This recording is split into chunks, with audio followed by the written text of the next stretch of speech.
mulia pada najis. Okey, tidak ada kemuliaan yang dikatakan pada najis. Maka mani bukan najis kerana apa? Kerana manusia diciptakan daripada mani.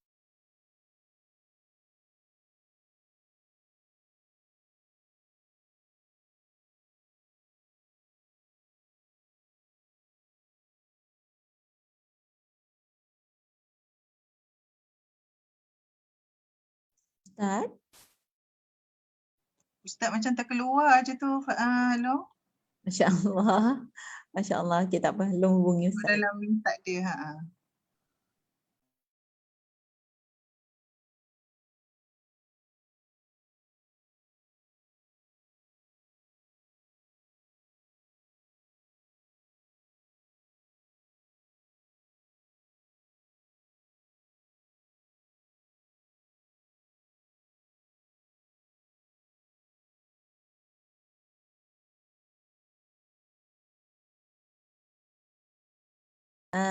Apa ni, bila berada dalam keadaan macam ni, biasanya kami akan diajar menyebut, para guru-guru kami menyebut alamatul kabul. Maksudnya akan ada sesuatu perkara yang Allah akan kabulkan pada waktu ini, jam ini. Tambahkan niat, masukkan niat dalam ni hati muslimat semua. Niat, banyakkan niat, selawat, doa. Ustaz dipermudahkan. Dengar kat Long? Dengar. Ustaz, Long, maaf. yang selamat masuk balik Ustaz. Long bagi tahu dekat muslimat, bila berlaku macam ni, masa di dalam daurah kami macam ni lah, on off sebab kita online Ustaz kan. Lepas tu ustazah selalu sebut macam ni, alamatul kabul macam tu. Betul Ustaz? Betul. So, InsyaAllah. apa ni Long kata dengan muslimat, ada sesuatu yang Allah akan kabulkan pada waktu ini, banyakkan berniat. Kalau salah betulkan Ustaz ya. Ya, insyaAllah. Betul, kalau kita dekat Tarim sana pun biasa tengah-tengah belajar, biasa sangat kalau putus elektrik tu biasa kat sana. Setiap hari tu mesti ada sekali ataupun 2 kali elektrik putus. Biasanya ustaz-ustaz akan sebut alamatul qabul. Maksudnya itu tanda kita, amalan kita insya-Allah dipandang oleh Allah Subhanahu Wa Taala sebab ada ujiannya. Insya-Allah. Baik. Jadi kita tadi di mana ya? Di air mani. Maka air, kalau tak keberatan untuk ulang bab air mani tadi Ustaz. Ya, baik. Kita dah mengatakan bahawasanya segala perkara yang keluar daripada kubur dan dubur adalah membatalkan wuduk. Okey, sama ada perkara yang keluar itu adalah perkara yang biasa keluar seperti bol dan juga ghaid, air kencing dan juga najis kita, ataupun perkara yang jarang keluar seperti guli ataupun darah ataupun susu contohnya. Sama ada perkara yang keluar itu berbentuk keras ke, lembut ke, basah ke, kering ke, semuanya membatalkan wuduk, Allahumma salli Muhammad, dan juga menjadi najis ataupun mutanajis, kecuali air mani. Maka air mani tak membatalkan wuduk. Kerana apa air mani tak membatalkan wuduk? Kerana air mani secara khususnya dah mewajibkan mandi.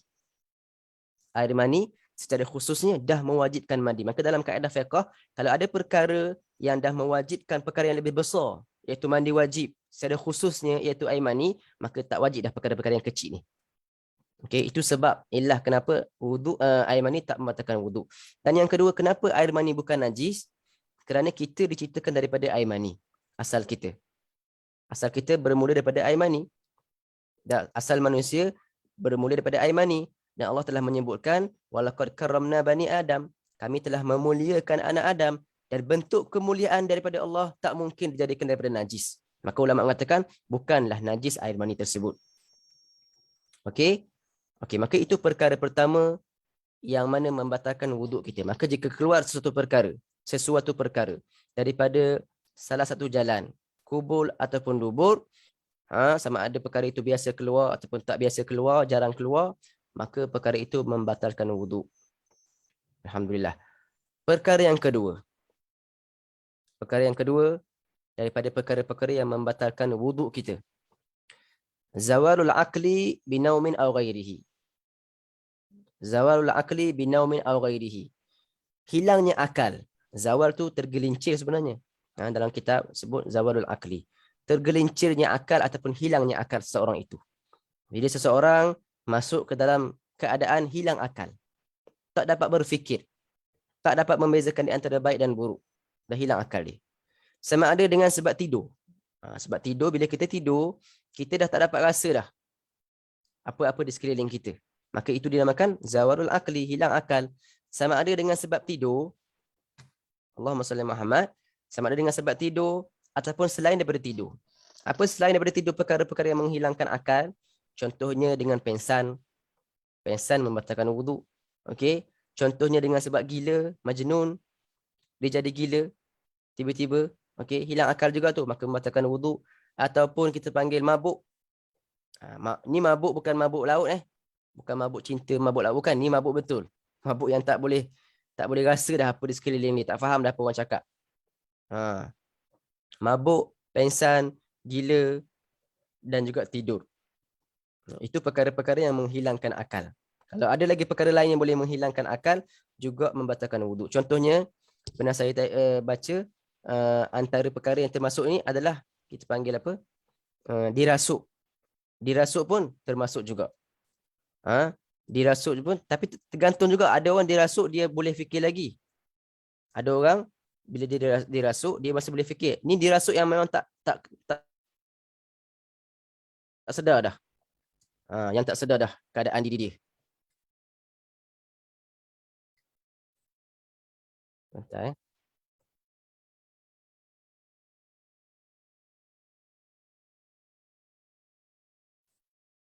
Okey. Maka perkara yang kedua ini adalah hilangnya akal. Dengan sebab tidur ataupun selain daripada tidur, boleh membatalkan wuduk. Boleh membatalkan wuduk. Juga ada kecuali. Tidur, pengsan, gila, mabuk tadi, semua membatalkan wuduk bila berlaku perkara tersebut pada seseorang yang bersuci, yang dalam suci, kecuali satu keadaan. Keadaan ini yang mana bila berlaku pada dia, dia hilang akal, tetapi dia tidak membatalkan wuduk. Iaitu apa? Illa binaumin qa'idin mumakkin maq'adatahu minal ard. Apabila dia tidur. Apa? Tidur sahaja. Apabila seorang itu tidur qa'idin, dalam keadaan duduk. Tidur dalam keadaan duduk sahaja. Bukan berbaring, bukan berdiri. Kalau tidur berdiri ataupun tidur berbaring macam apa? Macam ni, itu memang batalkan wuduk. Okey? Seorang itu tidur dalam keadaan duduk. Mumakkinin maq'adatahu minal ard. Syarat ketiga apa? Mestilah tidurnya tadi dalam keadaan duduk yang tetap dia punya maq'ad. Maq'ad ni punggung kita lah. Maq'ad ni kita punya tempat duduk kita tu, yang kita gunakan untuk duduk itu tetap di atas bumi. Tetap di atas satu permukaan. Bila sebut tetap di atas bumi itu bukan bumi atas lantai je kena, tak. Di mana-mana permukaan yang rata, bila mana dia duduk di atas tu dan tempat duduk dia tu rata dan tetap di situ. Okey? Maka tidur yang jenis begini, tidur yang satu apa kita katakan Allahumma salli Muhammad, tidur yang berbentuk begini sahaja yang tak membatalkan wuduk. Tidur dalam bentuk begini saja. Tidur dalam keadaan duduk yang dia punya, maaf cakap, punggung dia tetap di atas tempat duduk. Dengan kata tetap tu maksudnya apa? Bila dia nak keluarkan angin, dia kena angkat sikit. Itu tetaplah tu maksudnya. Bila nak keluarkan angin, bila dia nak buang angin, dia kena angkat sikit punggung dia, baru dia boleh keluarkan. Itu maknanya tetap. Sama ada Allahumma salli ala Muhammad. Berlaku perkara itu, tidur, duduk dan tetap. Dia ada beberapa syarat. Syarat tidur yang tak membatalkan wuduk. Tadi dah sebut dah sikit sebenarnya, tapi saya ulang lagi. Apakah syarat tidur yang tak membatalkan wuduk? Syarat pertama adalah tidur yang jenis tetap dia punya tempat duduk dia. Dengan maksud, dia punya dubur dia tertutup disebabkan dia duduk. Yang mana tak mungkin keluar angin sebabkan dia duduk tetap tu, tak boleh dia nak buang angin. Dia kena angkat punggung dia untuk buang angin, maka itu menunjukkan tetaplah tempat duduk dia tu. Memakin. Okey. Allahumma salli ala Muhammad.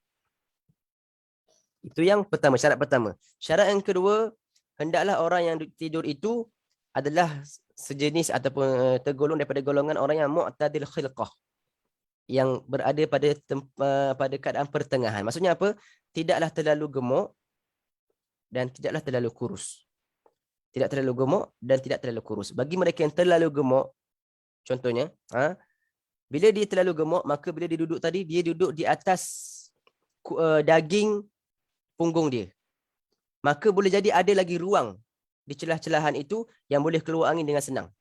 Itu kalau terlalu gemuk lah, bukan gemuk-gemuk biasa ni, ini gemuk yang luar biasa. Tak, maka akan ada ruang di tengah itu, maka dia tak dikirakan tetap dia punya punggung tu.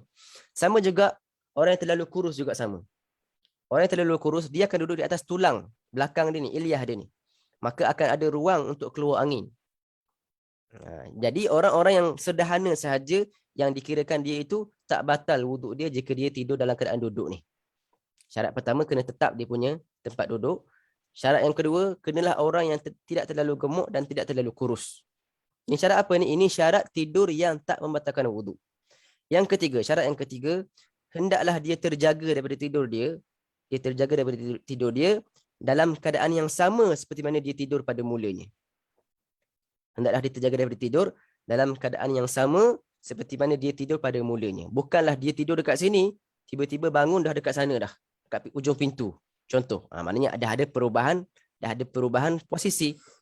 Bila ada saja perubahan posisi yang yakin, maka kita hukumkan batal wuduk dia. Walaupun dia kata aku berubah posisi tapi aku rasa tak keluar apa-apa pun daripada kemaluan aku. Walaupun sekalipun. Sebab sekarang kita bincangkan perkara yang membatalkan wuduk itu adalah tidur itu sendiri. Bukan keluar perkara atau tak keluar perkara. Tidur itu sendiri membatalkan wuduk. Cuma tidur yang macam ni yang tak batal wuduk. Okey. Maka syarat ketiga, hendaklah dia terjaga dalam keadaan sama seperti mana dia tidur pada mulanya. Contoh, dia tidur, duduk macam ni. Tiba-tiba bangun dah berbaring dah. Bila dia terjaga, dia dah keadaan berbaring. Maka kita katakan, kamu dah batal wuduk. Itu syarat yang ketiga. Syarat yang keempat, alla yukhbirahu ma'sum. Tidak ada orang yang maksum. Tidak ada orang yang maksum ataupun orang yang adil. Yang memberitahu kepada dia bahawasanya wuduk dia telah batal. Bermaksud dia tidak dapat apa-apa info daripada orang lain yang mengkhabarkan bahawasanya wuduk awak dah batal dah. Kalau ada orang yang beritahu pada dia lepas dia terjaga, dia dah tidur duduk dah ni, dah tetap dah cukup syarat. Tiba-tiba ada seorang datang pada dia kata, wahai sahabat aku, wuduk kamu dah batal. Okey, tengok pada si yang beritahu tadi. Kalau orang yang beritahu itu adalah orang yang maksum. Maksum ni siapa? Nabi saja yang maksum. Tak, sekarang tidak ada Nabi dah. Kata Imam Ibn Hajar, cukup walaupun sekadar orang yang adil sahaja. Orang yang adil yang beritahu pada kita. Orang yang adil ni siapa?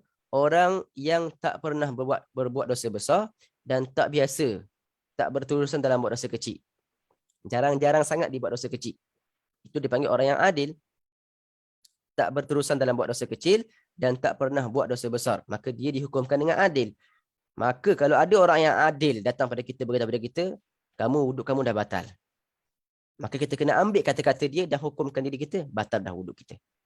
Maka syarat yang keempat apa? Tidak ada orang yang maksum ataupun orang yang adil yang beritahu kepada dia bahawasanya wuduknya telah batal. Kalau ada orang yang maksum ataupun orang yang adil, orang maksum tidak ada dah sekarang.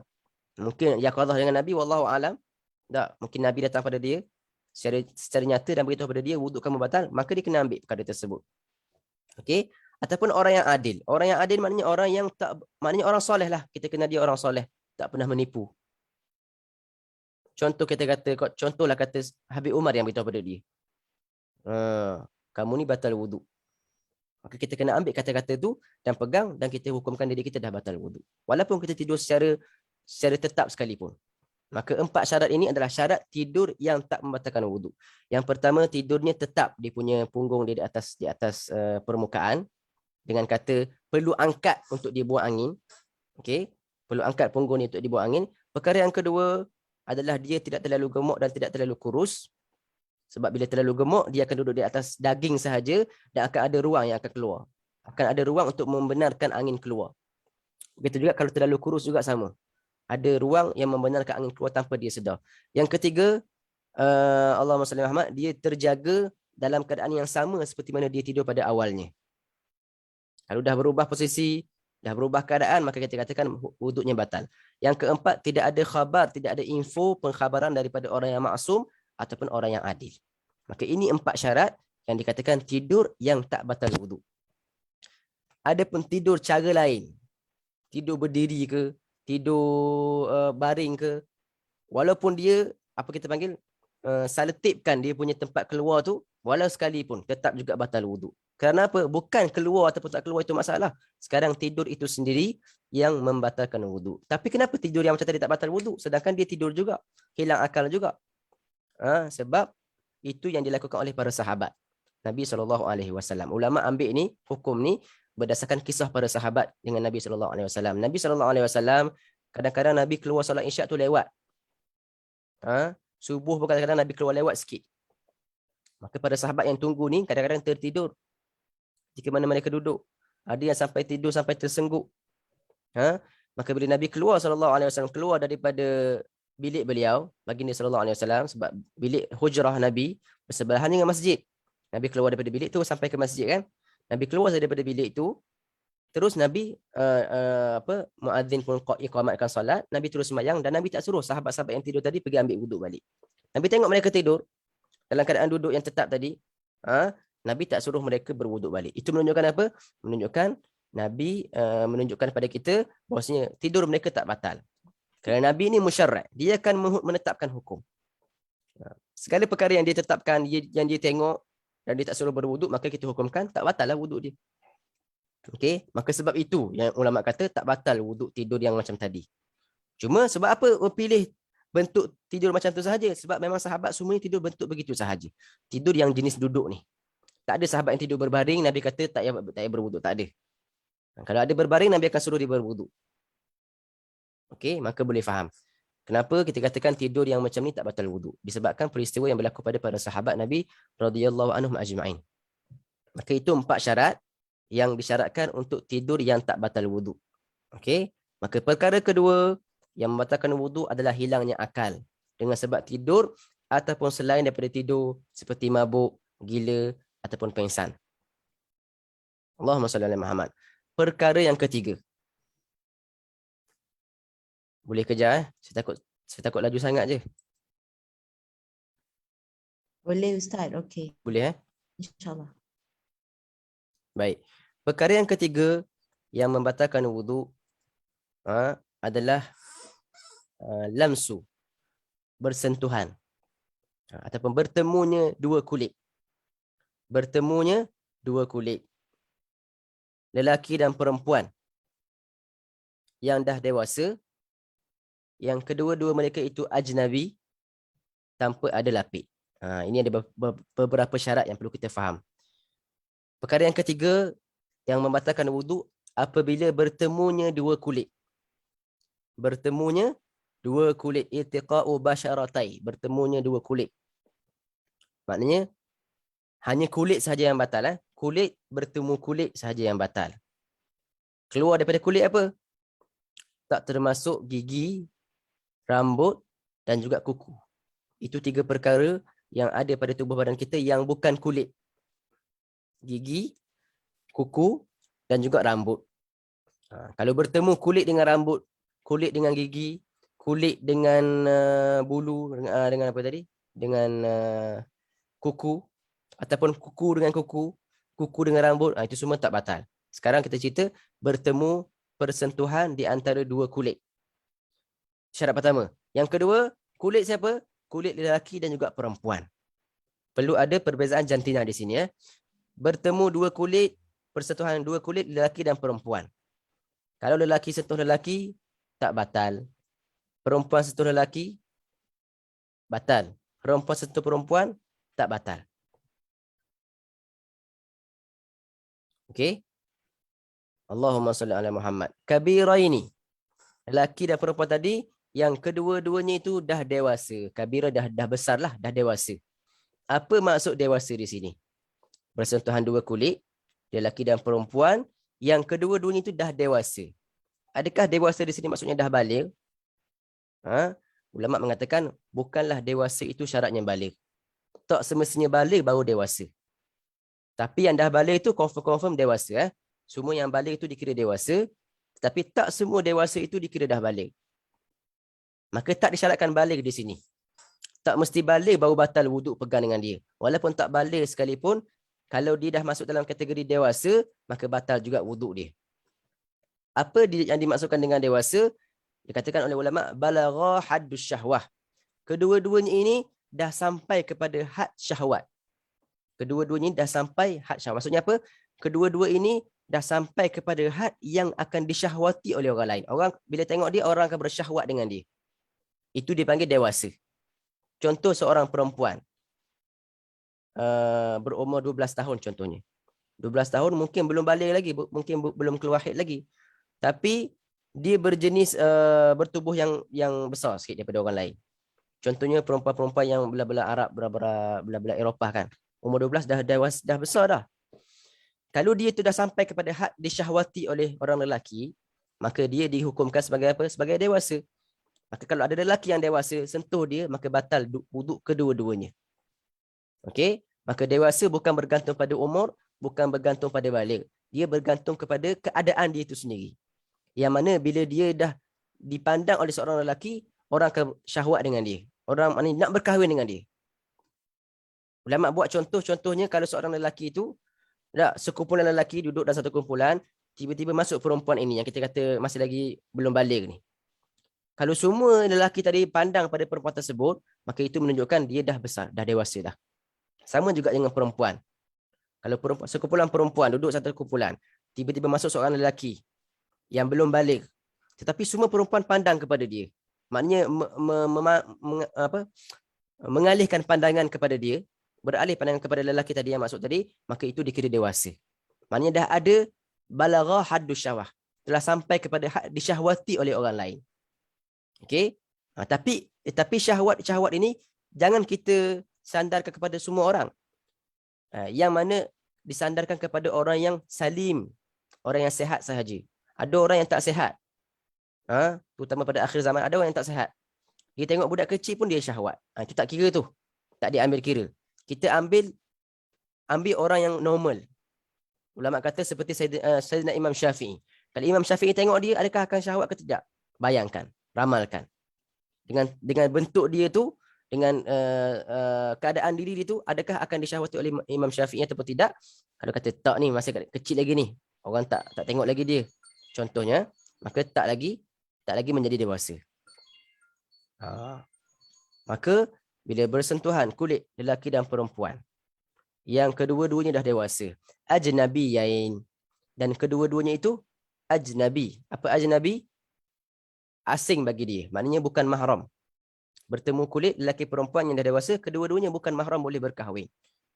Sebab kalau bersentuhan kulit sesama mahram, mahram ni siapa mahram? Orang yang diharamkan kita berkahwin dengannya. Orang yang diharamkan kita berkahwin dengan dia dipanggil mahram, bukan muhrim. Muhrim tu orang yang berihram, orang dalam ihram muhrim. Mahram ni orang yang diharamkan kita berkahwin dengannya. Maka tak batal wuduk kalau kita bersentuhan kulit dengan mahram. Sebab itu syarat yang apa tadi? Syarat yang keempat. Yang pertama bersentuhan kulit, kedua lelaki perempuan, yang ketiga kedua-duanya dewasa, yang keempat kedua-duanya adalah ajnabi. Maknanya asing. Maknanya orang asing, bukan orang keluarga terdekat dia ni. Bersentuhan kulit dengan dia. Maka ajnabi saja yang batal. Kalau mahram tak batal. Yang batal hanyalah yang bukan mahram. Okey, maka sekarang sampai di sini kita kena tahu siapakah mahram kita. Siapakah mahram kita? Seorang itu kena tahu siapa golongan-golongan yang mana bila disentuh dengan orang tersebut tak batal wuduk dia. Dan ada beberapa hukum yang lain yang berkaitan dengan mahram. Antaranya tak batal wuduk dengan dia. Yang kedua, tak haram berkhalwat dengan dia. Berkhalwat maksudnya apa? Duduk berduaan dalam satu bilik tak haram dengan mahram. Hukumnya tak haram. Selagi mana tak bersyahwat lah. Okey. Yang ketiga, aurat kita dengan mahram hanyalah pusat ke lutut sahaja. Dan yang keempat, haram berkahwin selama-lamanya. Haram berkahwin selama-lamanya. Dipanggil haram ta'abbud. Haram selama-lamanya. Yang pertama, kita kata hukum dia apa? Tak batal wuduk sentuh dengan dia. Yang kedua, tak haram berkhalwat dengan dia. Yang ketiga, aurat kita dengan dia pusat hingga ke lutut. Dan yang keempat, Allahumma salli Muhammad, haram berkahwin dengan dia selama-lamanya. Itu hukum yang berkaitan dengan mahram ni. Sebab sekarang kita nak bincang siapa mahram kita. Seorang itu dia ada 18 jenis mahram. Dia ada 18 jenis mahram. 7-nya daripada nasab, 7 daripada penyusuan, dan 4 daripada musaharah. Sekarang saya akan sebutkan mahram-mahram bagi seseorang tersebut. Tapi saya akan nisbahkan kepada lelaki sebab saya lelaki kan. Saya akan nisbahkan kepada seorang lelaki. Kalau perempuan buat apa? Buat lawan sahaja. Okey.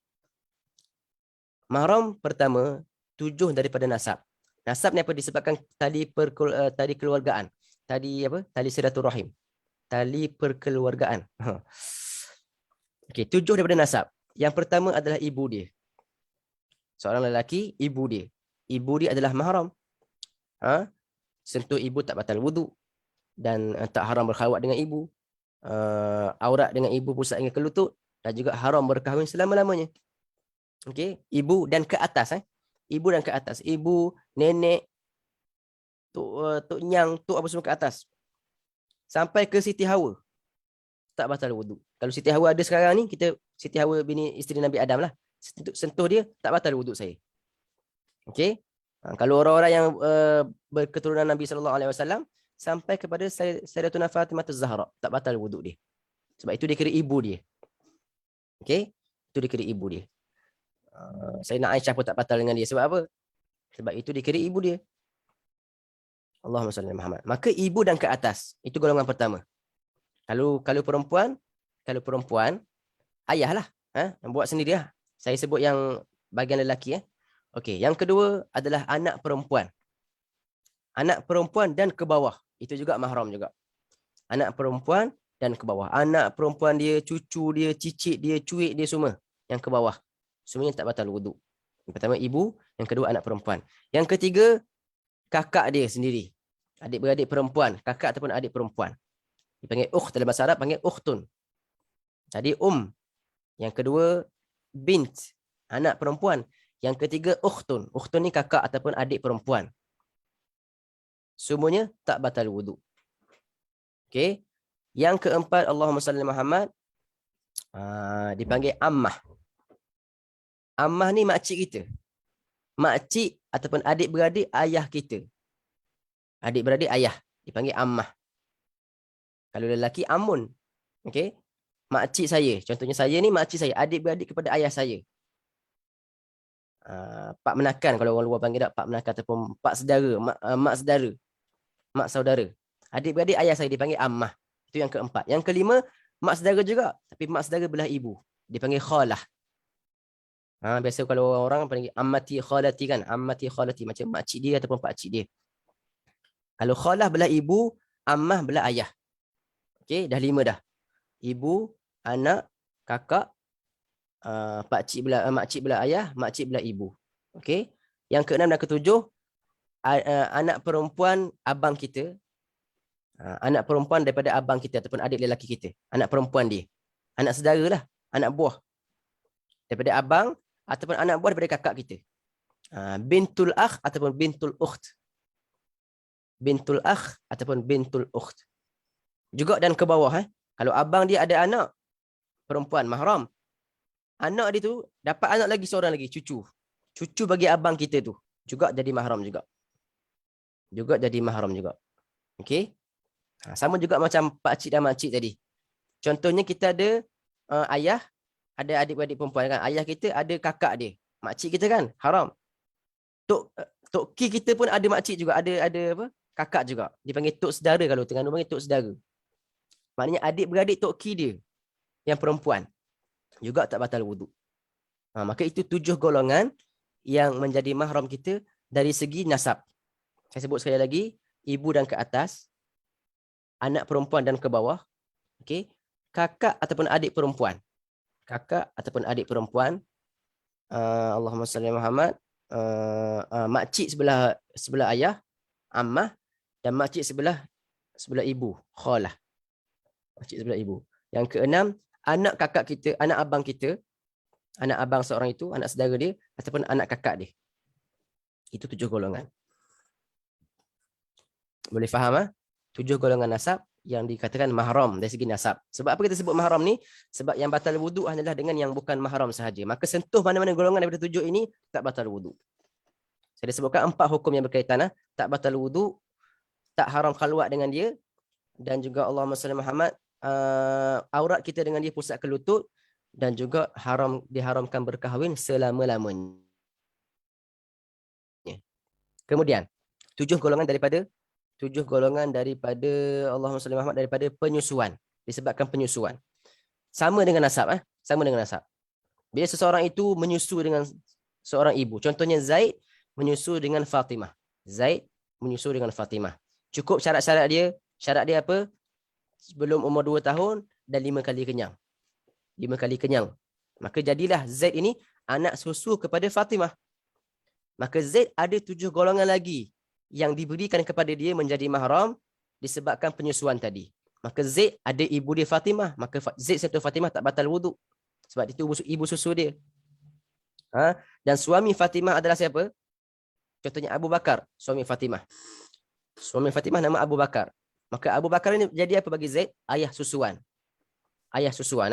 Maka adik-beradik Abu Bakar ni jadi makcik Zaid dari segi susuan. Makcik susu. Juga tak batal wuduk. Adik-beradik Fatimah, kakak Fatimah, yang ibu dia tadi, makcik juga. Khalah bagi Zaid. Okey, khalah bagi Zaid. Juga tak batal. Begitu juga anak perempuannya Fatimah. Fatimah ada anak lain yang anak kandung dia. Dengan Zaid jadi apa? Jadi kakak dia, kakak susuan. Anak Fatimah tadi yang nama contohnya Aisyah. Anak Fatimah nama Aisyah. Berkahwin dan dapat anak lagi. Nama Sofiyah contohnya. Sofiyah jadi anak saudaranya Zaid. Anak kakak dia, anak kakak susuan dia juga jadi mahram. Maka semua 7 golongan yang dalam nasab tadi ada dalam penyusuan. Sama sahaja. Okey, contohnya Fatimah ada ibu lagi. Nama Ramlah. Fatimah ada ibu lagi nama Ramlah dengan Zaid jadi apa? Nenek dia, nenek susu dia. Tak batal juga wuduk. Okey. Maka itu yang berkaitan dengan penyusuan. Dan 4 lagi golongan daripada musaharah, disebabkan perkahwinan. Tadi 7 golongan disebabkan nasab. 7 golongan disebabkan penyusuan. Dan 4 golongan disebabkan perkahwinan musaharah. Siapa golongan bila kita berkahwin dengan dia, ada 4 golongan yang jadi haram dengan kita. Yang pertama, ibu mertua. Ibu mertua seseorang. Zaid kahwin dengan Fatimah. Contohnya Zaid kahwin dengan Fatimah. Maka ibu bagi Fatimah tu haram bagi Zaid jadi mahram bagi Zaid, bagi ibu mertua. Yang kedua, Allahumma salli Muhammad adalah menantu. Menantu juga adalah mahram. Seorang ayah ada anak lelaki. Anak lelaki dia kahwin dengan perempuan yang lain. Maka perempuan isteri anak lelaki itu menjadi menantu bagi si ayah itu, maka juga mahram. Mahram. Menantu, ibu mertua, ibu tiri yang ketiga. Ibu tiri ni maksudnya apa? Zaujatul ab, isteri lain bagi ayah kita. Bukan ayah kita lah, ayah orang lain lah. Isteri lain bagi seorang ayah. Anak ni ada ayah, tiba-tiba ayah dia kahwin dengan isteri yang lain. Sama ada selepas mati ibu dia ataupun sebelum, tak kisah. Maka isteri baru ayah ini menjadi ibu tiri bagi anak lelaki tadi, juga menjadi mahram. Okey, dan ketiga-tiga ini diharamkan sejurus selepas akad. Diharamkan berkahwin sejurus selepas akad. Akad sahaja nikah. Contoh, Zaid kahwin dengan Fatimah. Bila sahaja Zaid kata aku terima nikahnya dengan apa mahar yang tersebut itu, dah imam kata sah dah, maka terus ibu bagi Fatimah haram bagi Zaid selama-lamanya. Diharamkan. Ibu mertua, menantu dan juga ibu tiri. Haram dengan sebab akad. Bila akad nikah selesai, haram dah. Walaupun belum berhubungan lagi. Walaupun Zaid dengan Fatimah tiba-tiba lepas tu cerai balik. Tak berhubungan tiba-tiba cerai. Juga Zaid haram dengan tak batal wuduk dengan ibu Fatimah selama-lamanya. Cuma yang terakhir bagi Rabibah, anak tiri. Anak tiri. Contohnya Zaid nak kahwin dengan Fatimah yang dah ada anak perempuan. Fatimah ni dah ada anak perempuan, dipanggil anak tiri. Bila Zaid kahwin dengan Fatimah, Fatimah dah ada anak Aisyah. Contoh maka Zaid pun terimalah nikah dengan Fatimah.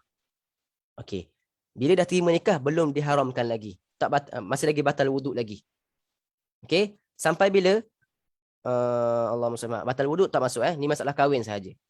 Tak diharamkan lagi Zaid berkahwin dengan anak dia kecuali selepas berhubungan dengan ibu dia. Ini masalah kahwin sebenarnya, saya masuk sikit. Anak tiri. Juga bila dah berkahwin dengan Fatimah, maka anak Fatimah tadi tak batal wuduk dengan ayah baru dia ni. Anak tiri. Maka 4 golongan yang berkaitan dengan Allahumma salli Muhammad, yang berkaitan dengan perkahwinan. Yang pertama, ibu mertua. Yang kedua, menantu. Yang ketiga, ibu tiri. Yang keempat, anak tiri. Anak tiri. Ya. Ini 4 golongan yang menjadi mahram bagi seseorang itu. Menjadi mahram.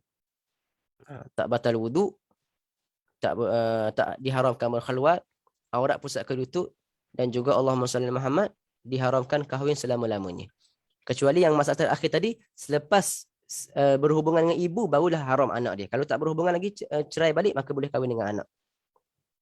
Contohnya Zaid tadi, dia tengok anak Fatimah, dia lagi berkenan pula pada anak Fatimah. Dia pun nak ceraikan si ibu, nak ambil si anak, boleh tak? Boleh, selagi mana belum berhubungan dengan ibu dia.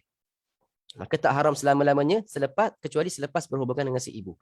Itu masalah kahwin sebenarnya, dalam masalah perkahwinan.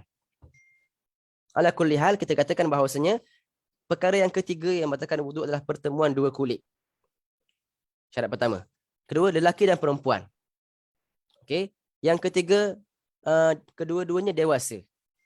Kedua-duanya dewasa. Yang keempat, kedua-duanya itu ajnabi, bukan mahram. Okey, ini syarat yang kita bicarakan sekarang. Dan yang terakhir sekali, min ghairi ha'il, tanpa ada dilapik, tanpa ada berlapik. Sentuh kulit dengan kulit terus. Kalau sentuh kulit dengan baju, sentuh macam ni. Ada lapik, maka tak batal lah. Okey, tak batal. Tanpa ada lapik. Syarat yang kelima, tanpa ada lapik.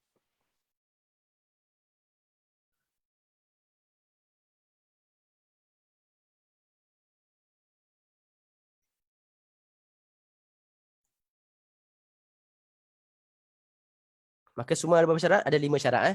Yang pertama, sentuhnya mestilah kulit. Keluar daripada kulit, kuku, gigi dan juga rambut. Sentuh rambut, sentuh kuku, sentuh gigi tak batal wuduk. Yang kedua, mestilah lelaki dan perempuan. Mestilah berbeza jantina, baru batal wuduk.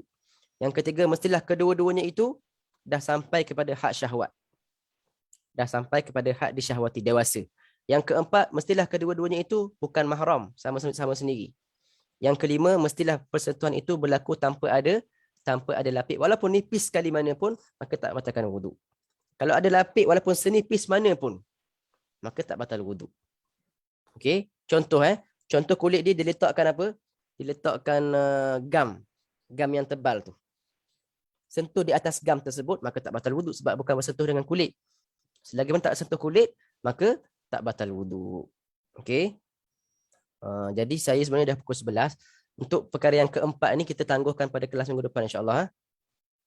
Untuk perkara yang keempat ni terakhir, perkara yang membatalkan wuduk yang terakhir ni kita tangguhkan pada minggu depan sebab ada perbincangan yang agak panjang lah.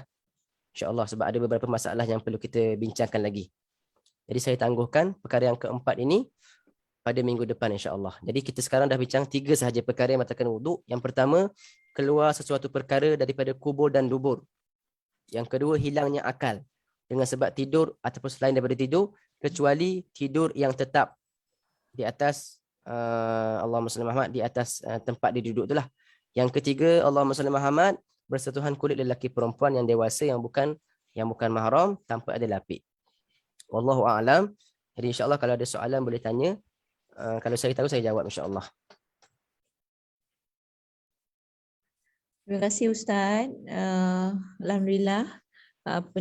Semua muslimat boleh tuliskan soalan di chat box untuk Ustaz baca dan Ustaz jawab insya-Allah. Baik, ada soalan di sini. Ustaz, jika bersentuhan kulit sama wanita tapi berlainan agama, tak batal wuduk Walaupun berlainan agama, tak membatalkan wuduk. Bersentuhan kulit dengan wanita yang berlainan agama, tak membatalkan wuduk.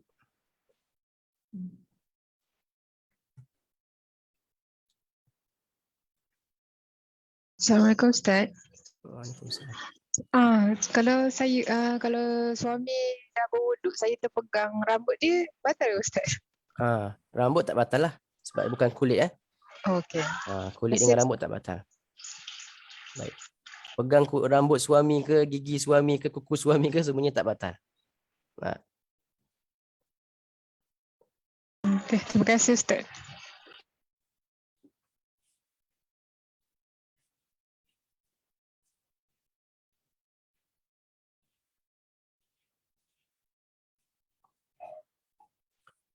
Ustaz ada Ada soalan kat chat box Ustaz. Okey, Ustaz, kalau keluar angin daripada bahagian depan wanita adakah dikira batal wuduk? Masalah angin daripada depan, wanita ni, Allahumma salli Muhammad, ada dua penerangan sebenarnya.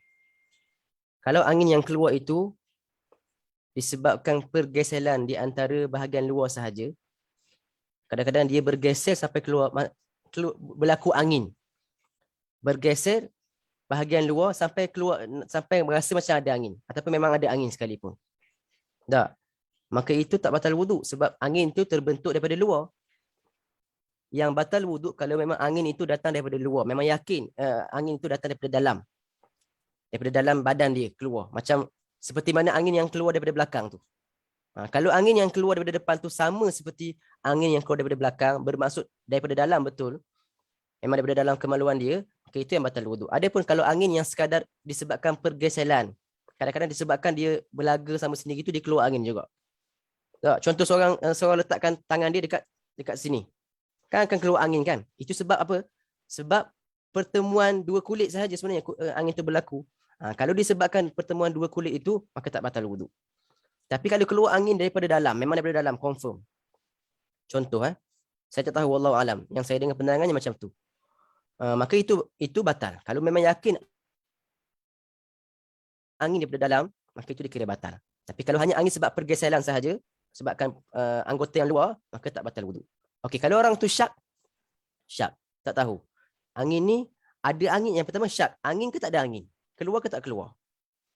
Ini dalam semua masalah, depan ke belakang ke, kalau seorang tu syak, adakah aku ni keluar angin ke tak keluar angin? Rasa macam keluar tapi tak keluar lagi, tak tahu. Okey, kalau kita syak, kita ambil yang asal. Yang asalnya tak keluar lagi, maka sah kita punya wuduk. Teruskan sembahyang, tak ada masalah. Okey, jangan was-was dalam sembahyang. Dalam wuduk jangan was-was. Kalau rasa macam keluar angin ke, rasa-rasa, jangan ambil. Kalau rasa-rasa, selagi mana tak yakin, maka tak batal wuduk. Dia yang batal wuduk hanyalah bila yakin sahaja. Bila yakin saja baru batal wuduk. Okey? Allahumma salli ala sayyidina Muhammad. Dan kalau dia syak, angin ni keluar daripada luar ke atau daripada dalam, maka hukumnya juga tak batal wuduk. Kalau dia syak. Kalau dia yakin angin itu daripada dalam sahaja, barulah membatalkan wuduk. Kalau dia yakin angin itu daripada dalam, barulah membatalkan wuduk. Kena yakin. Kalau tak yakin, tak batal wuduk. Sebab hadas ni datang dengan yakin sahaja. Kita hukumkan hadas apabila kita telah yakin sahaja. Okay, soalan seterusnya, jika terkentut ketika tengah ambil wuduk, belum habis pun proses, perlu ulang semula atau belum dikira batal kerana belum habis pun. Okey. Kalau kita dah basuh muka, kita dah angkat hadas bahagian muka. Okey, kita berbasuh tangan. Kita dah angkat hadas bahagian tangan kanan. Tiba-tiba kita pun buang angin. Maka semua yang kita basuh tadi jadi masuk dalam hadas balik. Kena basuh lagi sekali.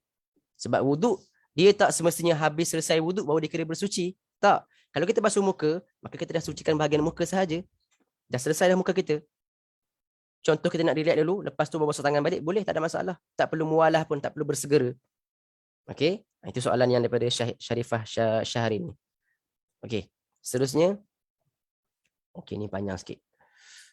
Ustaz nak tanya, contoh masa nak solat maghrib, dia dah cuci faras bersih-bersih, lantas pergi terus pergi solat. Masa solat maghrib, memang tak keluar dah keputihan tersebut. Dan dia yakin sampai nak tunggu masuk waktu isyak. Dia tengah kuliah atau mengaji atau buat apa-apa yang lain. And dia masuk waktu isyak, terus dia pergi solat isyak. Persoalannya saya, selepas selesai solat isyak, dia pergi toilet, dia dapati ada sedikit keputihan. Adakah solat tersebut tidak sah? Tapi dia yakin ketika solat isyak tak ada keluar. Okey. Dalam masalah kita tengok ada apa yang keluar daripada kemaluan kita selepas kita solat. Masalah ni sekarang ni, tengok lepas solat, dah selesai solat ni, tengok dekat kemaluan ada perkara yang keluar. Okey, ini juga bergantung pada keyakinan. Kalau dia yakin perkara ini keluar selepas diberi salam, maka solat dia sah, tak ada masalah. Solat dia sah. Tapi kalau dia, hatta kalau tak yakin pun, syak, tak tahu keluar bila. Tapi ada kemungkinan keluarnya selepas sembahyang.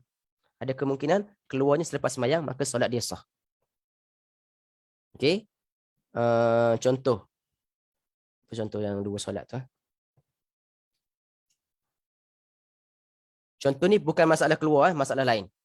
Contohnya seorang tu pakai pakaian yang ada najis. Lepas dia sembahyang, dia tengok pakaian dia ada najis. Lepas dia semayang, dia tengok pakaian ada najis. Dan dia selepas semayang isyak ni. Selepas semayang isyak. Okey. Kalau dia yakin semayang maghrib tadi belum ada lagi. Belum ada lagi najis. Maka semayang maghrib dia sah. Semayang isyak pula macam mana? Tengok dulu. Ada tak kemungkinan najis itu datang selepas solat isyak? Contohnya selepas solat isyak dia pergi kat dapur dulu, pergi keluar dulu, baru dia perasan ada najis. Maknanya ada kemungkinan najis tu datang selepas solat isyak. Maka tak batal semayang isyak dia. Tapi kalau selepas bagi salam, Assalamualaikum warahmatullahi wabarakatuh, tengok ada najis. Maknanya memang confirm lah semayang isyak tadi dah ada najis. Tapi semayang maghrib tadi, semayang maghrib tadi ada kemungkinan tak najis ini datang selepas solat maghrib? Kalau ada kemungkinan, maka semayang maghrib dia tak batal. Dia akan tergantung pada yakin. Okey. Ustaz, kalau menantu tiri batal tak wuduk? Menantu tiri batal Tak silap saya menantu tiri batal. Semua saya kena nak faham balik. Menantu tiri ni macam mana? Menantu tiri ni, Allahumma salli Muhammad, anak tiri dia. Anak tiri dia ada kahwin. Menantu tiri ni saya hold dulu. Saya hold dulu. Saya kena check balik. Menantu tiri ni maksudnya anak tiri dia kan? Anak tiri dia kahwin dengan seorang perempuan yang lain. Maksudnya soalan itu macam tu. Saya tanya balik. Saya tanda sikit kat sini. Saya kena confirmkan. Sebab dia ada permasalahan sikit. Menantu tiri dengan pak mertua tiri. Okey. Nanti saya cuba jawab. Kalau tak boleh jawab dalam minggu depan pun saya suruh Kak lumpiskan dekat grup. Mahram sebab perkahwinan, adakah menantu, adakah termasuk menantu? Sama soalan ya. Menantu tiri termasuk, sama soalan. Saya hold dulu. Saya lupa masalah ni. Baik. Tak Ada apa, soalan lagi? persoalan yang Ustaz tak boleh nak jawab, belum boleh jawab pada waktu ini sebab Ustaz perlu mendapatkan maklumat yang lebih lengkap lagi. Nanti kita akan kongsikan dalam grup ya Ustaz. InsyaAllah. Ada lagi soalan tu kalau memang perempuan tu Ustaz. Mana? Selepas mahram sebab perkahwinan ni menantu tiri ni kan, ada lagi soalan tu, ada dua lagi soalan. Kalau memang perempuan itu memang ada masalah angin setiap keluar dari bahagian sentiasa keluar daripada bahagian hadapan, macam mana Ustaz? Sering sangat keluar. Okey, kalau masalah orang yang sentiasa keluar angin. Okey, ini masalah sentiasa, memang selalu keluar angin, tak boleh tahan, memang tak boleh kawal. Okey, ataupun orang yang sentiasa keluar air kencing. Okey, sentiasa keluar air kencing dia tak putus-putus. Okey, ini satu masalah dalam masalah fiqh yang dinamakan sebagai daimul hadath. Orang yang sentiasa berhadath. Sama juga perempuan yang keluar darah istihadah. Daimul hadath ni adalah satu golongan yang mana dia sentiasa berhadath. Dia sentiasa berhadath. Sama ada dia keluar darah, dia sentiasa keluar air kencing, dipanggil salisil bul. Salisil bul. Salisil bul. Ataupun yang kedua salisil rih. Sentiasa keluar angin. Memang tak boleh kawal. Memang yakin angin daripada dalam yang boleh membatalkan wuduk dan dia tak boleh kawal diri dia. Kalau dia semayang memang akan keluar juga. Okey. Ataupun yang ketiga, orang yang keluar darah bukan haid dan bukan darah nifas. Maka orang ni tergolong daripada golongan daimul hadath. Orang yang sentiasa berhadas. Maka orang yang daimul hadas ni satu kurniaan daripada Allah lah, ujian untuk dia, untuk mengangkat darjat dia, untuk mengangkat tempat di sisi Allah Subhanahu Wa Taala, untuk Allah beri pahala lebih kepada dia. Dia banyak perkara sikit dia kena buat. Okey. Dia ada beberapa perkara yang dia kena buat lah. Antaranya dia berbeza dengan orang yang tak sakit. Antaranya adalah apa yang kita pernah sebut sebelum ini, masalah syarat sah wuduk. Mereka hanya boleh solat dan berwuduknya selepas masuk waktu solat. Dia kena berwuduk selepas masuk waktu solat. Okey, tak boleh orang yang silsil rih ni, yang keluar angin sentiasa ni, nak ambil wuduk sebelum waktu solat. Dia kena ambil wuduk selepas masuk waktu solat. Dan setiap wuduk dia hanya boleh pakai untuk satu solat fardu sahaja. Solat sunat boleh pakai banyak mana pun, tapi solat fardu, satu solat fardu saja boleh pakai untuk satu wuduk. Yang ketiga syarat dia kena bersegera dalam berwuduk, tak boleh lambat-lambatkan. Selepas berwuduk terus kena solat, tak boleh lambat-lambatkan. Sebab dia dalam keadaan daimul hadath. Okey, yang keempat syarat dia adalah berbeza dalam masalah niat dia. Niat berwuduk dia tak boleh berniat nawaitu raf'al hadathil asghar. Dia tak boleh niat sahaja aku mengangkat hadas kecil. Niat dia kena tukar sikit. Saja aku berwuduk untuk membolehkan aku solat fardu. Dipanggil nawaitu istibahah fardis salah. Berwuduk untuk membolehkan dia solat fardu. Dia bukan mengangkat hadas. Orang yang sentiasa keluar angin, sentiasa keluar bol air kencing ni, ataupun sentiasa keluar darah yang dia wajib semayang, maka dia tak mengangkat hadas sebenarnya. Hadas masih lagi keluar lagi. Maka dia berwuduk bukan untuk mengangkat hadas, dia berwuduk untuk membolehkan dia solat. Sebab solat perlu pada wuduk. Maka wuduk tadi untuk menjadi lesen untuk dia boleh solat. Maka niat dia apa? Saja aku berwuduk untuk membolehkan aku solat fardu. Istibahah fardis solah. Memperbolehkan aku solat fardu. Maka itu bagi masalah ni. Ini khusus bagi mereka yang ada masalah ini sahaja. Masalah sentiasa keluar angin, sentiasa keluar air kencing, dan sentiasa keluar darah, iaitu istihadah. Okey. Ustaz, jika bantu mewudukkan pesakit, adakah kita meratakan air? Okey, secara umumnya meratakan air adalah sunat sahaja. Meratakan air hukumnya adalah sunat sahaja. Allahumma salli ala sayyidina Muhammad. Kecuali kalau ada tempat-tempat yang tak akan sampai air melainkan dengan meratakan, maka jadi wajib meratakan. Kalau ada tempat yang tak akan sampai air melainkan kena rata baru sampai. Kena gosok. Ratakan air ni maksudnya apa? Ratakan. Maknanya bukan gosok kan? Kalau ratakan maknanya dengan maksud menyampaikan air ke seluruh anggota wuduk, itu wajib. Tapi kalau maksud rata ni nak kena gosok, gosok tu tak wajib. Cuma kalau ada tempat yang tak akan sampai melainkan dengan gosok, maka wajib gosok. Sama juga untuk pesakit pun sama, kita kena gosokkan untuk dia. Ustaz, adakah adik-beradik mertua juga boleh bersentuhan kulit atau haram? Adik-beradik mertua tak masuk. Adik-beradik mertua tak masuk. Mertua saja, seorang dia sahaja. Adik-beradik mertua tak masuk. Okey. Soalan Muslihah Mu'arif ni faham tak? Yang meratakan air ni, saya kena jelaskan. Ratakan air maksudnya apa di sini? Gosok ataupun sekadar ratakan, maknanya menyeluruhi air sahaja. Boleh bersuara. Kalau takut Ustaz tak jelas maksud. Puan Muslihah. Ustaz, kami ada atas permintaan pesakit kadang-kadang minta kita mewudukkan dia, jadi kami guna spray. Jadi kadang-kadang spray ni kami bila nampak, sebab pesakit COVID ni kita ada kesukaran sebab kita berpipi dengan dia, kadang-kadang tak dapat nak ratakan secara ni. Jadi bila spray tu kami nampak cukup syarat air mengalir tu kami masalah spray ni, kalau kita spray sikit, okey, dia tak mengalir air tu. Maka kena ratakan. Betul. Kalau dia spray sikit, dia kena ratakan supaya menjadi makna mengalirkan air. Tapi kalau dia spray banyak, memang spray banyak sampai mengalir air tu tak perlu meratakan dah. Kalau spray banyak sampai air dah mengalir sendiri, maka tak perlu meratakan dah. Tapi kalau spray sikit contohnya, dia spray sekali dia nak gosokkan, maka dia wajib gosok lah. Sebab dia belum meratakan air. Maka bergantung kepada kuantiti air yang ada pada tubuh badan dia tu. Kalau sembuh banyak, spray banyak sampai mengalir sendiri air, memang nampak air mengalir, maka dah cukup lah. Tak perlu diratakan lagi. Baik Ustaz, insyaAllah. Faham. Ustaz, sebelah suku soalan belum tutup sehingga yang daripada Puan Hawa, adakah adik-beradik mertua juga boleh bersentuhan? Ustaz dah jawab tadi. Ya. Tak apa, hanya mertua saja, tak Mertua sampai adik-beradik kan. Betul. Okey. Ada lagi masa kecemasan sampai 15 minit lagi.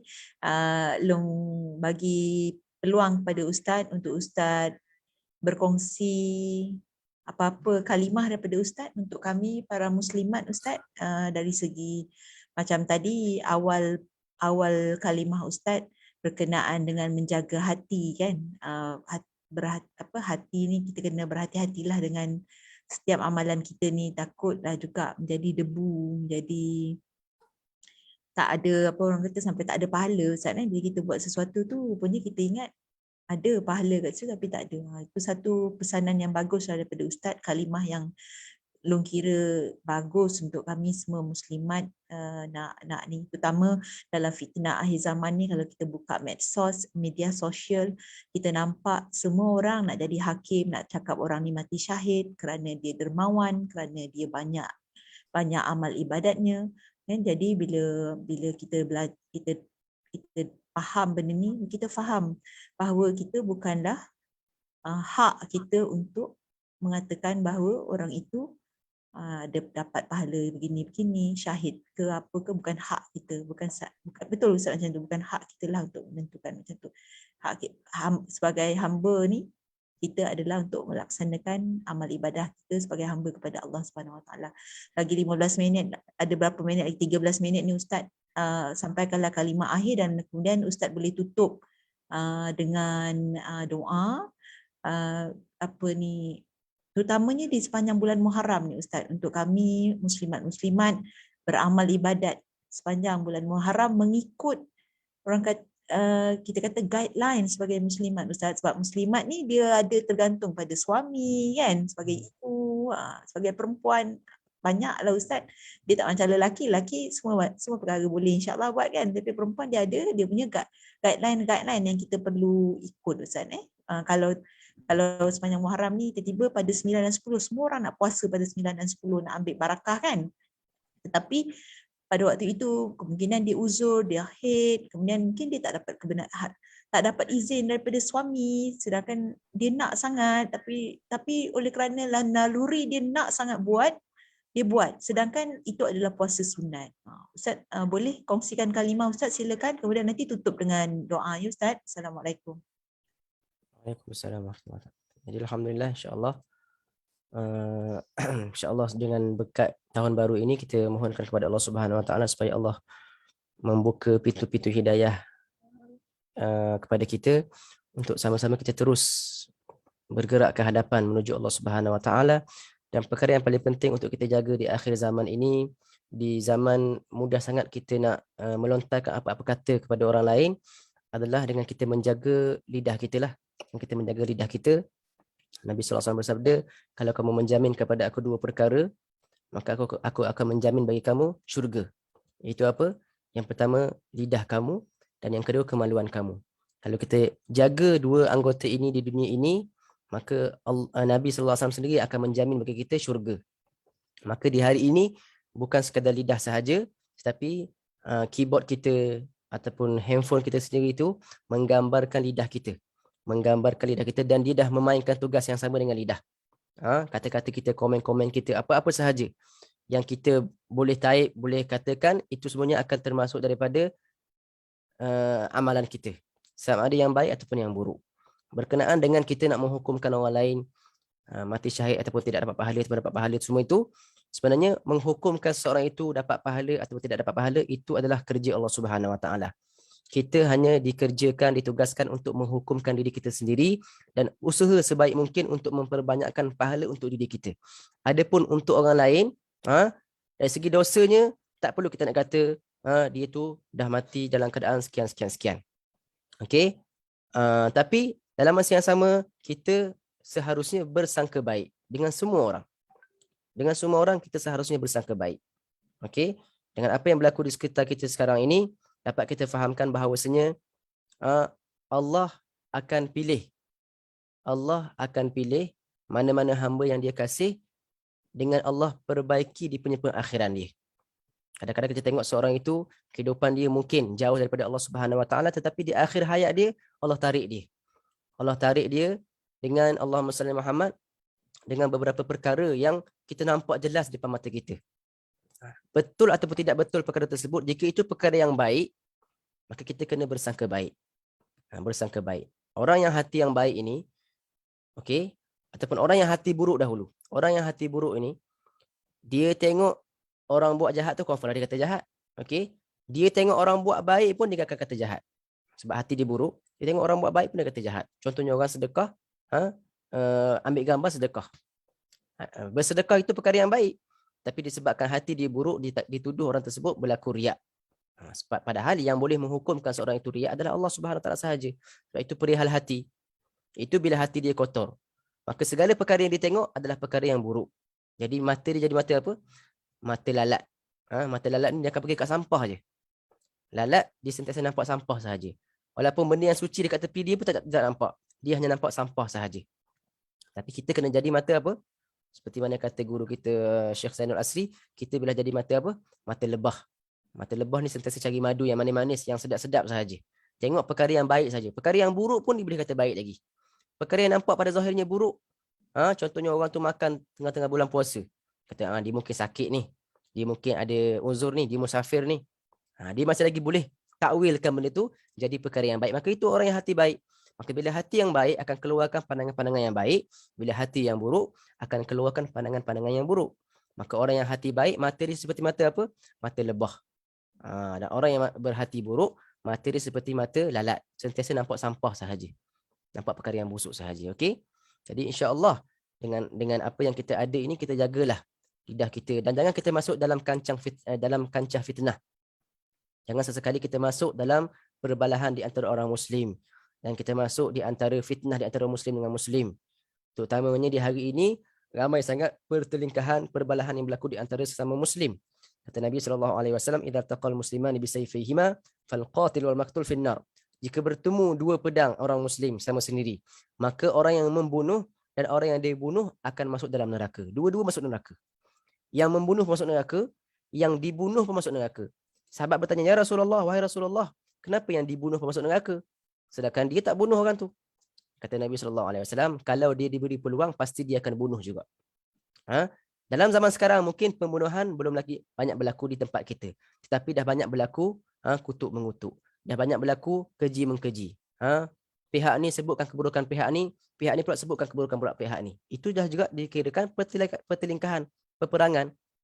Peperangan mungkin peperangan lidah sahaja, peperangan media sahaja. Kalau kita masuk kepada salah satu golongan ini, maka kita dah masuk kepada kancah fitnah. Kita tak boleh menyokong mana-mana pihak sebab kedua-duanya adalah golongan Muslim. Dan kita tak boleh menyokong jika ada kezaliman yang berlaku. Bersetuju dengan kezaliman, bersetuju dengan maksiat juga maksiat. Siapa bersetuju dengan perbuatan maksiat, dia juga berkongsi pahala dapat maksiat. Maka nak selamatkan diri kita, kita keluarkan diri kita, jangan masuk dalam fitnah. Fitnah ni apa? Fitnah ni perkara yang kita tak tahu apa yang betul.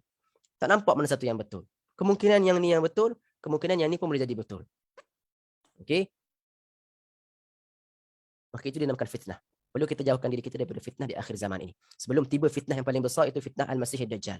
Kalau kita tak biasa jauhkan diri kita daripada fitnah-fitnah yang kecil ini, sentiasa masuk, sertai sekali, sokong sekali, kutuk orang ni sekali juga. Share benda-benda yang nampak memburukkan Muslim yang lain contohnya. Walaupun sekadar share, walaupun sekadar like sahaja, dia dah masuk ke dalam kancah fitnah. Maka bila keluar fitnah yang lebih besar, fitnah Masih Ad-Dajjal, dia terus akan masuk sekali. Wal-iyadu billah subhanahu wa ta'ala. Maka perlu jaga diri kita. Sebab itu orang soleh sentiasa menjauhkan diri mereka daripada fitnah. Tak pernah sebut tentang orang, tak pernah burukkan lidah mereka dengan menyebut keburukan orang lain. Sebab apa? Sebab mereka tak pernah penuhkan hati mereka dengan membenci orang lain. Mereka menyayangi orang yang baik dan orang yang jahat. Orang yang jahat mereka sayang sekali. Mereka rahmat, mereka kasih kepada walaupun orang yang berbuat maksiat sekalipun, mereka kasih, mereka nakkan hidayah Allah Subhanahu Wa Taala untuk mereka. Itu perihal orang-orang soleh yang mana mereka sentiasa menjauhkan diri mereka daripada fitnah. Maka insya-Allah itu sekadar perkongsian sajalah untuk pengakhiran kita ini. Ada beberapa soalan di sini saya tengok. Mungkin boleh saya jawab.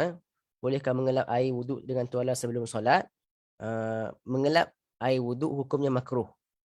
Mengelap air wuduk hukumnya makruh. Sebab kita menghilangkan kesan ibadah. Menghilangkan kesan ibadah tanpa hajat, hukumnya adalah makruh. Tapi kalau dia duduk di tempat yang sejuk contohnya, ataupun musim sejuk dah datang, dan tidak boleh kawal diri dia daripada sejuk. Kalau dia tak lap ni boleh jadi demam dia. Maka boleh lap. Bahkan boleh jadi wajib. Sampai memudaratkan diri dia, jadi wajib dia lapkan. Tapi kalau tidak ada hajat, hukumnya makruh. Sebab kita menghilangkan kesan ibadah. Ustaz, kalau sebelum wuduk memang dah berdehem, tapi lepas wuduk masih lagi rasa nak buang air kecil, macam mana? Kalau rasa nak buang air kecil, buanglah air kecil. Makruh hukum seorang itu solat dalam keadaan dia tahan nak kencing. Okey, makruh seorang itu solat dalam keadaan dia tahan nak buang air besar ataupun kecil. Kalau rasa nak buang air kecil, pergi buang dulu. Okey. Allahumma selamat. Tapi kalau rasa-rasa terkeluar air, rasa macam ada keluar air kencing, confirm ke tak confirm? Okey, kalau tak yakin, boleh solat. Kalau yakin dia memang rasa basah dah, ataupun memang nampak kesan dekat kain dia, contoh, maka itu dah batal lah wuduk dia sebab dah memang yakin. Tapi kalau tak yakin, maka tak wajib. Tak wajib dia ambil wuduk balik. Selagi mana tak yakin. Sebab kita tak menghukumkan hadas, melainkan dengan yakin sahaja. Kalau syak, tak memberi peranan apa-apa pun. Sebab itu ulama kita sarankan kalau orang yang sentiasa ada, kadang-kadang dia keluar air kencing balik, dia percikkan kain dia dengan air. Tempat kain itu dia percikkan sikit dengan air supaya hilangkan was-was dia. Bila dia tengok ni air tadi yang aku percik ni. Maka syak tidak akan membatalkan wuduk dia. Syak tidak akan membatalkan wuduk dia. Jadi insya-Allah dengan apa yang kita belajar pada hari ini, moga-moga Allah tambahkan ilmu kita, moga-moga Allah berkati ilmu kita. Ilmu yang kita nak adalah ilmu yang diberkati. Ilmu yang diberkati itu lebih baik daripada ilmu yang banyak tetapi tak diberkati oleh Allah Subhanahu Wa Taala. Ilmu yang sedikit tetapi diberkati oleh Allah Subhanahu Wa Taala adalah lebih baik daripada ilmu yang banyak sebesar gunung sekalipun tetapi tidak diberkati oleh Allah Subhanahu Wa Taala. Antara tanda ilmu yang diberkati adalah ilmu yang kita boleh terus amalkan. Ilmu yang boleh kita terus amalkan dalam diri kita, itu tanda ilmu kita diberkati. Juga kata para ulama, ilmu yang kita boleh ajarkan kepada orang lain pula, itu antara ilmu, tanda-tanda ilmu kita diberkati insya-Allah. Maka berkat-berkat ni maksudnya apa? Ziyadatul khair. Ditambahkan kebaikan pada perkara tersebut. Orang dapat satu sahaja dengan satu ibadah, dia dapat bukan satu, bukan dapat 5, dapat 50, dapat 500, dapat 5,000. Dengan satu ibadah dia dapat 5,000. Contohnya, itu keberkatan. Ziyadatul khair. Allah tambahkan kebaikan pada ibadah yang dia buat, itu disebabkan keberkatan daripada Allah Subhanahu Wa Taala. Jadi kita mohon kepada Allah Subhanahu Wa Taala supaya Allah memberi taufik kepada kita untuk kita terus mendekatkan diri kepada Allah, terutama pada hari yang mulia, hari 10 Ashura ini. Hari Ashura 10 Muharram ini antara hari yang dimuliakan oleh Allah Subhanahu Wa Taala. Kalau boleh berpuasa, puasalah hari 9 dan 10. Kalau tak boleh berpuasa, contohnya dalam keadaan haid ke ataupun nifas ke, maka boleh cari ibadah-ibadah lain yang disarankan oleh para ulama kita. Dan jangan terlalu mengikut kata-kata orang yang kata tak boleh buat ibadah ni sebab tak ada dalil, tak boleh buat ibadah ni sebab apa, tak ada ni. Jangan ikut. Kita ikut ulama sahaja. Ikut ulama lebih selamat daripada kita ikut orang-orang yang hanya suka menghalang seorang itu berbuat amalan. Ulama kita buat amalan bukan tidak ada dalil, ada dalilnya. Ada dalilnya. Mereka sentiasa ada sandaran mereka ketika mana mereka beramal. Sama ada dalil itu daripada Quran ataupun sunnah ataupun ijma' ataupun qiyas ataupun perbuatan orang-orang solehin. Kadang-kadang ibadah itu bukan daripada Nabi tapi amalan orang soleh. Contohnya, boleh tak buat? Kita tengok, kalaulah ibadah itu tak bercanggah dengan agama kita, maka boleh buat, tidak ada masalah. Boleh buat, tidak ada masalah. Maka insya-Allah kita ikut kepada ulama-ulama yang mu'tabar, ulama-ulama yang ikut sunnah Nabi SAW, insya-Allah kita akan selamat. Maka kita tutup majlis ini insya-Allah dengan doa insya-Allah. Bismillahirrahmanirrahim. Alhamdulillahirabbil alamin. Wa bihi nasta'in ala umuri dunya waddin. Allahumma shalli ala sayyidina Muhammadil fatih lima ulik wal khatim lima sabaq nasrul haqqi bil haqqi wal hadi ila siratikal mustaqim wa ala alihi haqqa qadrihi wa miqdaril azim. Allahumma inna nas'aluka ridhaka wal jannah wa na'udzu bika min sakhatika wan nar. Allahumma innaka 'afuwun karim tuhibbul 'afwa fa'fu anna wa an walidina wa an jami'il muslimin bi rahmatika arhamar rahimin. Allahumma arham walidina bi rahmatika arhamar rahimin. Allahumma iftah 'alaina futul 'arifin warzuqna fahman nabiyyin bijahikan nabil akramin. Allahumma fakkina fid din wa 'allimna ta'wil wahdina siratal mustaqim siratal ladzina an'amta 'alaihim minan nabiyyin was-siddiqin wasyuhada'i was-salihin wa hasuna ulaika rafiqa. Allahumma khtim 'alaina bi husnil khatimah wa la takhtim 'alaina ya Allah bi su'il khatimah. Ya Allah biha ya Allah biha ya Allah bi husnil khatimah. Allahumma ij'al akhir kalamina fi hadhihi dunya La ilaha illallah Muhammadur Rasulullah sallallahu alaihi wasallam mutahaqqiqan bihaqaiqiha birahmatika ya arhamar rahimin. Rabbana hab lana min azwajina wa dhurriyyatina qurrata a'yun waj'alna lil muttaqina imama. Rabbana atina fid dunya hasanah wa fil akhirati hasanatan wa qina adzaban nar. Sallallahu ala sayyidina Muhammadin wa ala alihi washabbihi wasallam. Subhana rabbika rabbil izzati amma yasifun wa salamun alal mursalin walhamdulillahi rabbil alamin. Taqabbalallahu minkum. Assalamualaikum warahmatullahi taala wabarakatuh.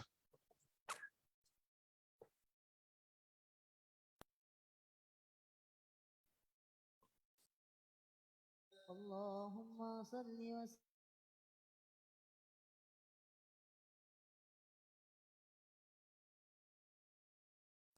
wa ala ali sayyidina Muhammad. Yartah qalbi idha hadaqa dzakar Fatima bintun nabil Mustafa.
صل وسلم وبارك عليه